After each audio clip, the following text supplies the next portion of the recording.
부부 사이에 사랑받고 있다는 느낌을 갖는 것이 중요하다는 것을 우리는 잘 알고 있다. 사랑받고 있다고 느낄 수 있고 존중받고 있다고 느끼는 관계를 찾는 것은 우리 삶에서 가장 큰 기쁨이다. 하지만 소통하는 데 있어 문제가 생길 수 있다는 것을 염두에 두자. 정말 잘 맞는 소울메이트라 하더라도 그렇다. 여러 가지 이유가 있다. 가끔은 과거 관계를 생각해봐야 할 수도 있다. 누군가가 지금도 과거와 같은 관계를 유지하려고 한다면 문제가 생긴다. 시간도 들여야 하고 신경도 써야 한다. 하지만 이런 것들이 관계에 상처가 될 수 있다는 것을 염두에 두자. 부부 사이에 걸림돌이 되는 5가지 관계 1. 시어머니 관계에서 엄마가 등장하는 것은 아주 흔한 일이다. 대부분 참 어렵다. 부모와 어떤 이슈가 있는 사람들에게는 특히 더 어렵다. 당신과 배우자는 부부 관계를 더 중요시 여긴다.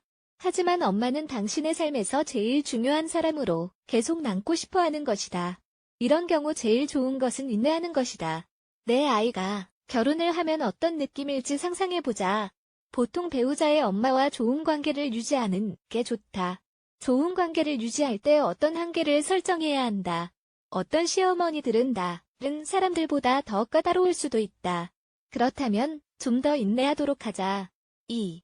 직장 동료가 삶에서 많은 부분을 차지하게 되는 것은 자연스럽다.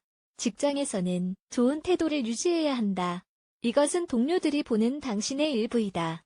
일을 하다 보면 서로 협력하고 함께 식사를 하러 나가기도 한다.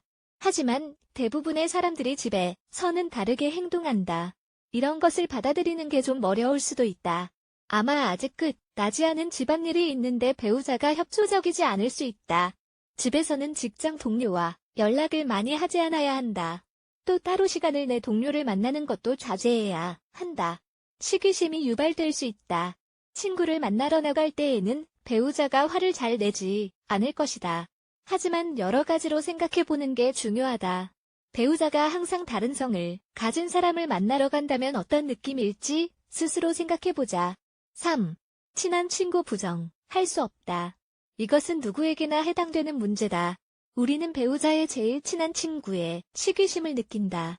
그리고 배우자도 아마 똑같이 느낄 것이다. 그리고 결국엔 당신보다 친구와 더 친하게 지내게 될 수 있다. 이러면 여러 가지 의문이 생길 수 있다.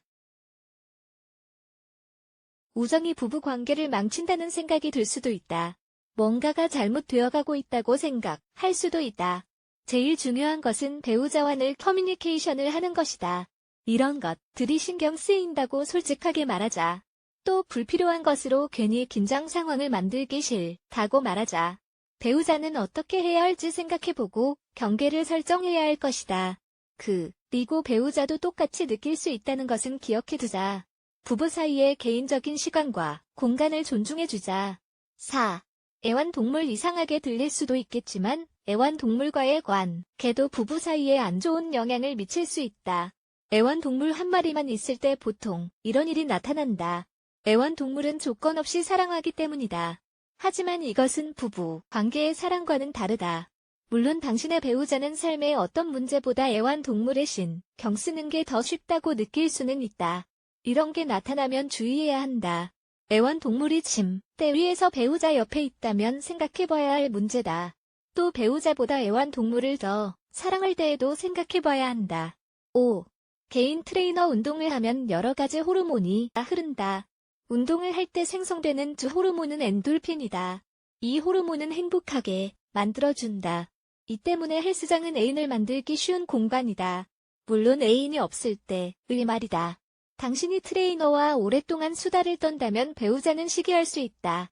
나쁜 생각이 꼬리에 꼬리를 물고 떠오를 수 있다.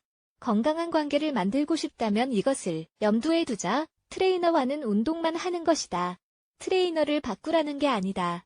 결국 관계에서 신뢰가 가장 중요하다. 같이 운동 가자고 해볼까? 하는 생각이 들 수도 있다.